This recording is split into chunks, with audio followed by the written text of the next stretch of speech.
আমার চোখের দিকে তাকিয়ে দেখো চারু, আমি শুধু তোমাকেই ভালোবাসি। আজ গুঞ্জনের জন্মদিন, তুমি সেখানে যাবে। তোমাকে বলেছিলাম নজর রাখতে, এখন বলছি খুঁচিয়ে ওর মনটা একটু নরম করে দিতে। চারুলতার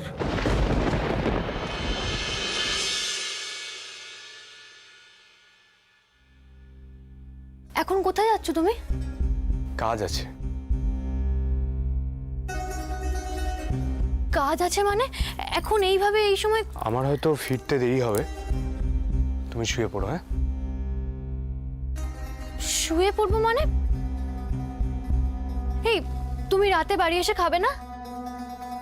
বললাম তো আমার ফিরতে দেরি হবে। তুমি কি ততক্ষণ আমার জন্য ওয়েট করে থাকবে? তুমি তো বললে কাজে যাচ্ছ, খাওয়ার সময় পাবে। নো টেনশন ম্যাডাম, আমি ঠিক ডিনার করে নেব। শোনো না, একটু তাড়াতাড়ি ফেরার চেষ্টা করো না প্লিজ। তোমার কি মনে হচ্ছে তোমাকে ছেড়ে আমার এখন যেতে ইচ্ছে করছে?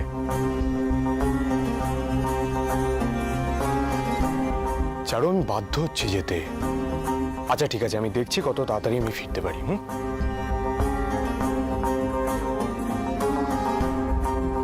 এই তাকাও আমার দিকে, কি হলো? হ্যাঁ, মুখটা এরকম শুকিয়ে গেল কেন? একা একা ভয় করে আমার। ধুর বোকা, তুমি একা কোথায়? বাড়িতে তো সবাই আছে। তাও এসব নিয়ে বেশি ভাবলেই মুশকিল। আচ্ছা ঠিক আছে, আমি অলরেডি লেট হয়ে গেছি, কিন্তু আসি। Take care. এত তাড়া কিসের ওর? কি কাজ? পরিষ্কার করে তো বললেও না কিছু। যাই হোক, তোমাকে যে কথাটা বলতে আমি ফোন করেছিলাম সেটা বলি। আজকে একবার প্লিজ দেখা করবে?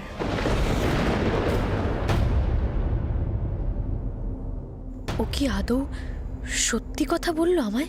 ওর আশায় রাত জেগে বসে থেকো না গো। ওই যে মিহির বলে গেল না যে ও তাড়াতাড়ি ফেরার চেষ্টা করবে, সেগুলো বালি। শোনো, তুমি বরং কষ্ট না করে খাওয়া দাওয়া করে ঘুমিয়ে পড়ো। তার মানে আপনি কি বলতে চাইছেন, ও আজ রাতে নাও ফিরতে পারে? আরে ফিরলেও যে অবস্থায় ফিরবে তোমার ভালো নাও লাগতে পারে চারু। মানেটা আমি ঠিক বুঝতে পারছি না। বুঝতে পারলে না তো? হ্যাঁ চারু, শোনো, তুমি মিহিরকে বিয়ে করেছো বলে ভেবো না যে ও তোমার সম্পত্তি। এ বাড়ির ছেলেদের কিন্তু কেউ বেঁধে রাখতে পারে না। নতুন বউ দুদিন একটু ঘরে ঘরে কাটবে, তারপরে কিন্তু আবার যেইকে সেই। হ্যাঁ, কি হলো, কিছু বুঝতে পারলে না?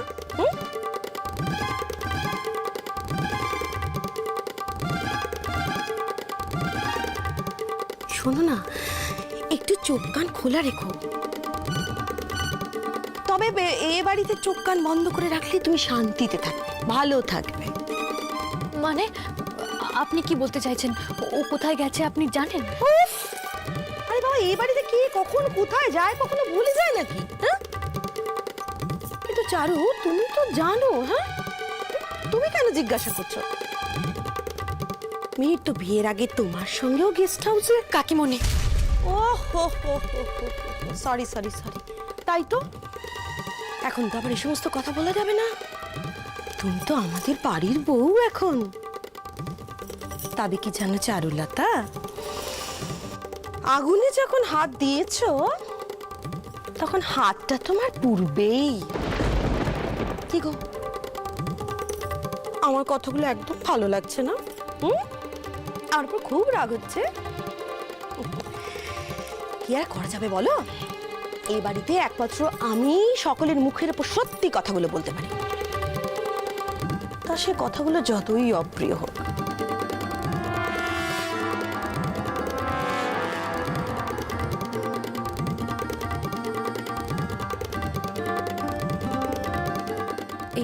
এসব যদি সত্যি হয় তাহলে তো সত্যি সত্যি ওর ভালোবাসা, প্রতিশ্রুতি সব মিথ্যে।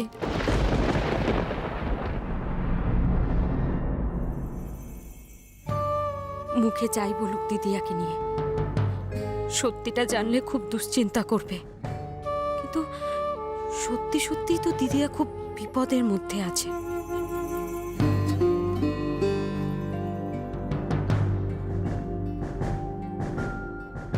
একবার যদি ওর সাথে দেখা করে কথা বলতে না পারি তাহলে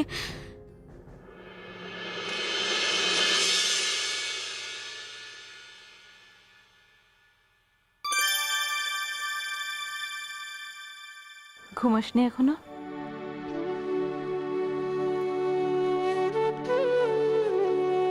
তোকে যখন দেখি দুর্গা, আমার এখন না নিজেকে খুব অক্ষম লাগে রে।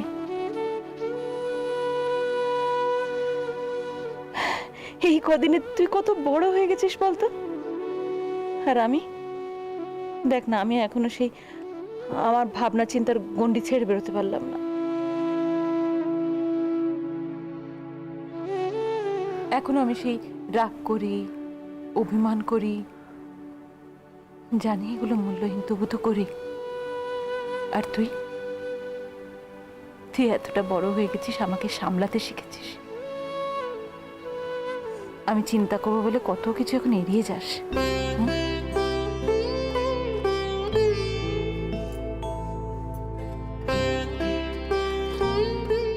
দেখ, চারুর উপর আমার অনেক অভিমান আছে, দুঃখ আছে, খুব আছে, কিন্তু তারপরেও চাই চারু চারুর মতন করে ভালো থাকুক। হ্যাঁ রে, আর আর চাই তুই আমার সেই ছোট্ট দুর্গা হয়ে আমার কাছে ফিরে আয়। দুর্গা, দুর্গা, তুই তো এইবারই প্রাণ ছিলি বল।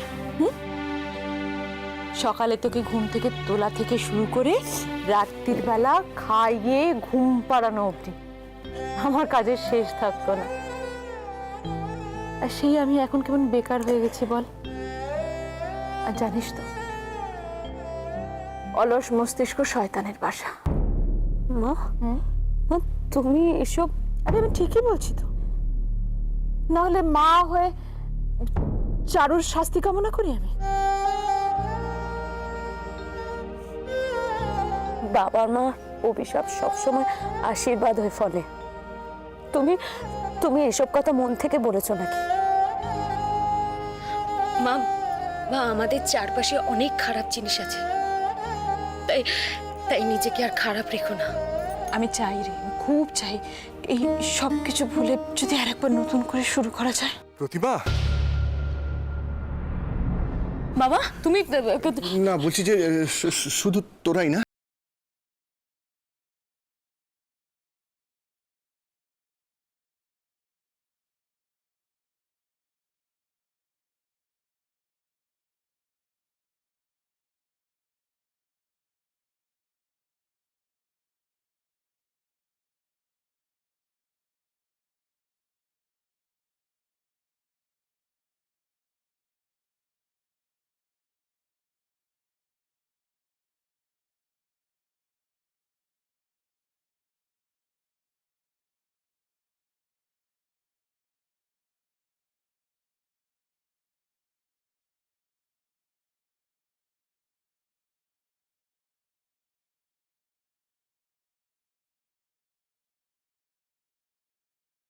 কোনোদিনও আসবো না আমি তোমার সামনে। ঠিক হয়েছে, তুই একদম ঠিক কাজ করেছিস চারু। হ্যাঁ, এখন যে কষ্টটা আমি পাচ্ছি, এই কষ্টটাই আমার পাওয়া উচিত ছিল। বাবা, বাবা, তুমি না, এসব? না রে মা, না, আমি পাপ করেছি। আমার মতন জেদি অহংকারী একটা মানুষের এই শাস্তি হওয়া উচিত ছিল। বাবা, তুমি দিদিয়াকে ভুল বুঝছো। হ্যাঁ, তুমি মা সবাই দিদিয়াকে ভুল বুঝছো। তখন তোমরা নিজেদের খারাপ লাগাটাকে বেশি গুরুত্ব দিয়েছিলে, আর এখন নিজেদের মতো করে সবকিছু ভেবে নিয়ে কষ্ট পাচ্ছ। আর চার সই করাটা, হ্যাঁ দুর্গা, সেটা তো মিথ্যে নয়। আর ও বাচ্চা মেয়ে নয় যে কেউ জোর করে ওকে দিয়ে সইটা করিয়ে নিয়েছে। জোর অনেক রকম করে করানো যায় মা। আমি দিদিয়ার সাথে কথা বলেছি, ওর বাবার উপর কোনো অভিমান নেই, বরং সবটা শুনে ও বলেছিল বাবাকেও ছাড়ানোর ব্যবস্থা করছে। আদেও কিছু করেছে কি? হয়তো পারেনি। ও কেন পারেনি তার অনেক কারণ আছে, আমি বুঝতে পারছি। কিন্তু কিন্তু সেগুলো কি করে তোমাদের বলবো? কি করে বলবো দিদিয়া নিজেই মৃত্যুর সাথে লড়াই করছিল?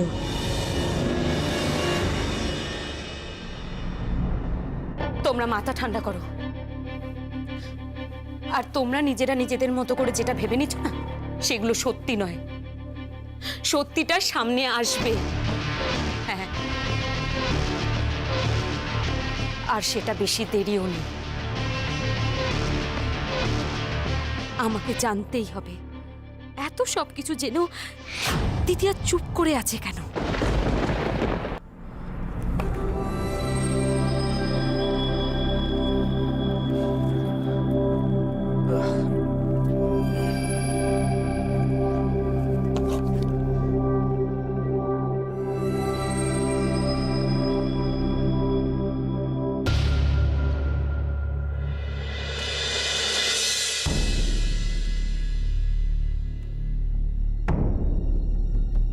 তুমি এখনো জেগে আছো, ঘুমোনি?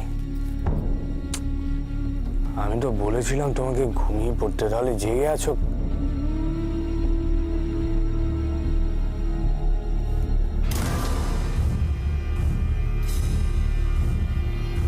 আমাকে নিয়ে টেনশন করছো, তাই না?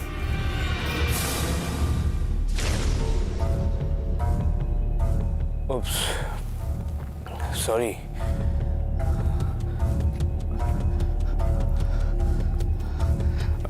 সরি, আসলে তোমার তো এরকম অভ্যেস নেই, তাই আমি। তোমার যে আছে সেটাও তো জানতাম না। চারু চারু ইজ কোয়াইট নর্মাল। কখনো কখনো একটু আধটু তো। কাজে যাচ্ছ বলে গেছিলে, সেটা মনে আছে? হ্যাঁ, মনে আছে। তুমি ভেবো না আমি একটু ড্রিঙ্ক করেছি বলে আমার নেশা হয়ে গেছে। হ্যাঁ, দেখো দেখো, আই এম কমপ্লিটলি অলরাইট।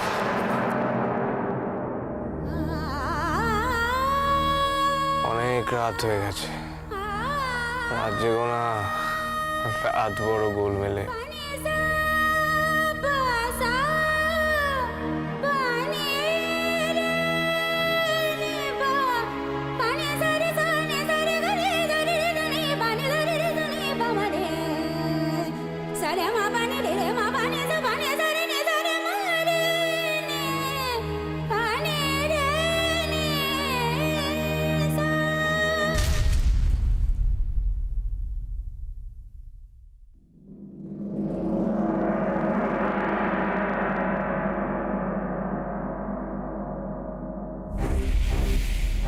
তুমি মিহিরকে বিয়ে করেছো বলে ভেবো না যে ও তোমার সম্পত্তি। এবারে ছেলেদের কিন্তু কেউ বেঁধে রাখতে পারে না।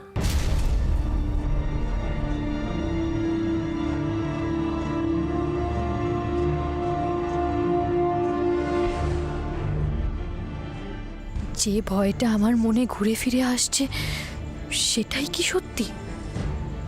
ও কি ঠকাচ্ছে আমায়, নাকি সব আমার মনের ভুল? আমি ভুল বুঝছি ওকে, নাকি ভুল বোঝানো হচ্ছে আমায়? সব মিথ্যে কি করে হতে পারে? ওর কাছে থেকে তো আমার কখনো ভয় করেনি। না না, ও আমাকে ঠকাতেই পারে না। ও ভালোবাসে আমায়।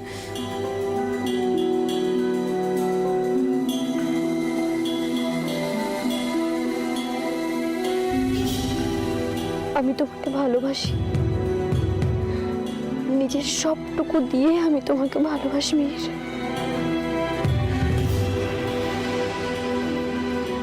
I love you too.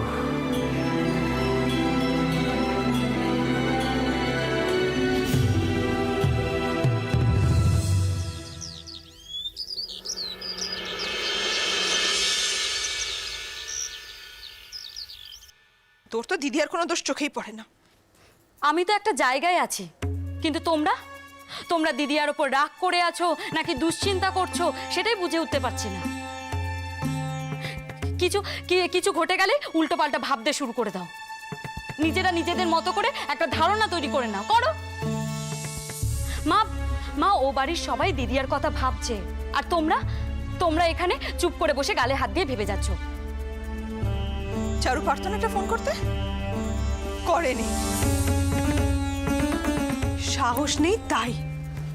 মা কারোর বিয়ে হয় না? হয়, কিন্তু তোর দিদির যেভাবে হয়েছে সেভাবে কজনের হয় রে? কত স্বপ্ন ছিল, সাধ্য মতো বড় করে অন্তত চারুর বিয়ে। মা মা মা দিদিয়া যেভাবে বিয়ে হোক না কেন, দিদিয়া ভালো আছে মা। ও বাড়ির বেশিরভাগ মানুষ দিদিয়াকে পছন্দ করে, তাহলে তুমি এইভাবে কেন? বুঝবি না তো, বুঝবি না। মা না হলে বুঝবি না মায়ের কি জ্বালা। সারাক্ষণ বুকের মধ্যে একটা ধরপড় করে রে, ভয় করে, কষ্ট হয় আমার। আর সেই কষ্টের দায়টা তুমি দিদিয়ার উপর চাপিয়ে দাও। না, আমি কারোর উপর চাপিয়ে দিচ্ছি না, কিন্তু এইভাবে আমি দেখতে পাচ্ছি না তোর বাবাকে কুড়ে করে শেষ হয়ে যেতে। একটার পর একটা মারাত্মক সব ঘটনা ঘটছে, কি হবে? ছাড়। আর চারুর, তার কি ভবিষ্যৎ সেটা শুধু ভগবানই জানে। আমার কানে এখনো ওই শেষ কথাগুলো বাজে দুর্গা। আমি বিশেষ করে আমি না সব সব ভুলে যেতে চাই। আমি আমি আমি কিছু মনে রাখতে চাই না। শর্ত মা, এক কথা শুধু তোদের। তাই দিদিয়ার নাম করে এখনো নারকেলের নাড়ু বানাও তুমি?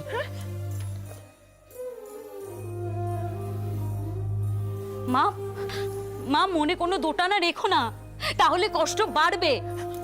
আমি কোনো দোটানা রাখিনি, কিন্তু কার কত দোষ এইসব আমি জানি না দুর্গা। শুধু একটা কথা মনে রাখবি, মায়ের মন, মায়ের ভালোবাসা, স্নেহ, এগুলো কারুর চোখ রাঙানি মানে না, ব্যাস। আচ্ছা আচ্ছা, দাও কি? নাড়ুর কৌটোটা দাও, আমি দিদিয়ার কাছে পৌঁছে দেওয়ার চেষ্টা করব। দাও।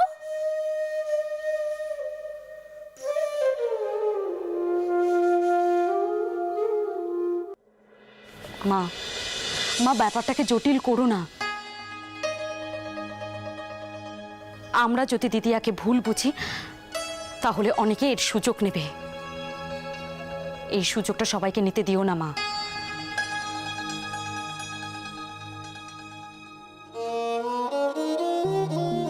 তুই সত্যি অনেক বড় হয়ে গেছিস দুর্গা।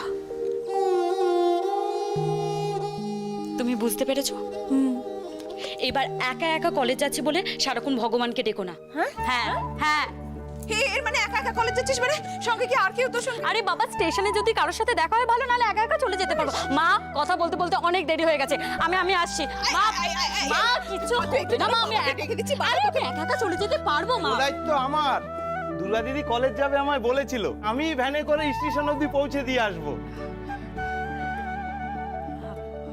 মা মা, আমি ইচ্ছে করেই বলেছি। দেখো, বাবার শরীরটা ভালো নেই, রোদের মধ্যে বাবাকে আর বেরোতে হবে না, আমি একা একাই চলে যেতে পারবো। ঠিক আছে, তুমি বাবার খেয়াল রেখো, আমি আসছি। চলো রবি কাকা, চলো। তোমার হচ্ছে, তুমি বাড়ি এসো। আরে বাবা, সাবধানে যাবি। হ্যাঁ, আমি সাবধানে যাবো। আমাকে খবর দিবি। হ্যাঁ, নিজে নিজে সব করতে বাবার শিখে খেয়াল গেছিস, রেখো। ঠিক আছে? তুমি টেনশন করো না মা। খেয়ে নিবি, আর দেরি করিস না, কিন্তু আমি চিন্তা করবো, তাড়াতাড়ি ফিরে আসিস।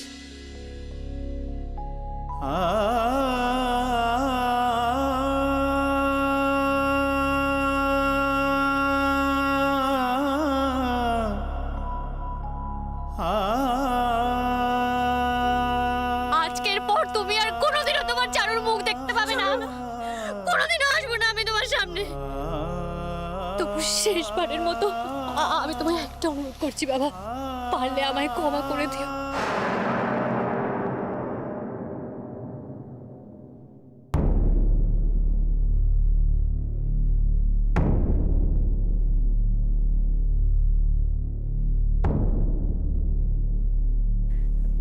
মিহির কোথায় গেল?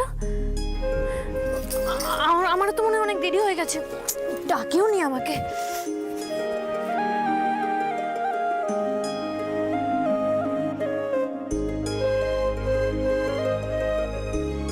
এগুলো পরেই তো কাল রাতেও শুয়েছিল, তার মানে সকালে চেঞ্জ করেও কোথাও গেছে। কিন্তু এত সকালে? মিহিরের কথা ভাবছো তো? তুমি জানো গো মিহির কোথায় গেছে? বোধহয় ওর বাবার সাথে বেরিয়েছে। এত সকালে? সামনে ভোরছে, এখন আর সকাল আর বিকেল। এই যে তুমি মাঝে মাঝে ওর দেখাবো, সেটাকেই নিজের ভাগ্য বলে জানবে।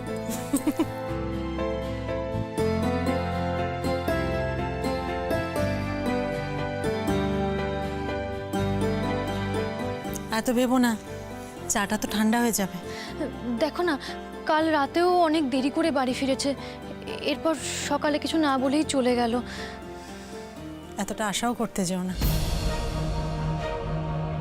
এবারের ছেলেদের ধাত্তাই এরকম, ওরা কাউকে কিছু বলে করে না। তবে হ্যাঁ, মিহিরের অনেক পরিবর্তন হয়েছে সেটা দেখেছি, আর সেটা যে অনেকটাই তোমার কারণে সেটাও জানি। তবে তোমাকেও তো বুঝতে হবে চারু, এই বাড়িতে থেকে তোমরা তোমাদের মতো থাকতে পারবে না। মিহিরেরও তো হাত পা বাঁধা, ও যদি নিজে থেকে এই জ্বরটা খুলতে না পারে তাহলে এরকমই চলবে। সেই জন্যই বলছি চারু, এতটা আশা করো না, তাতে তোমার কষ্টটাই বাড়বে।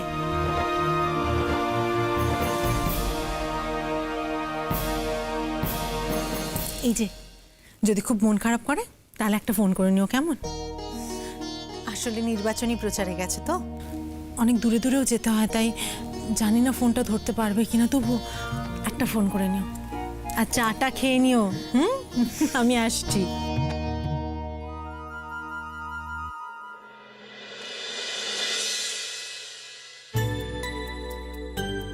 একবারও আমাকে বলে যাওয়ার প্রয়োজন বোধ করলো না।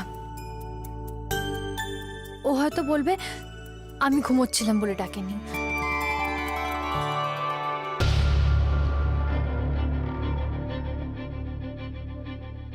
কিন্তু আমি বেশ বুঝতে পারছি এই কদিনে ওর ব্যবহার বেশ কিছুটা পাল্টেছে। কিন্তু কেন?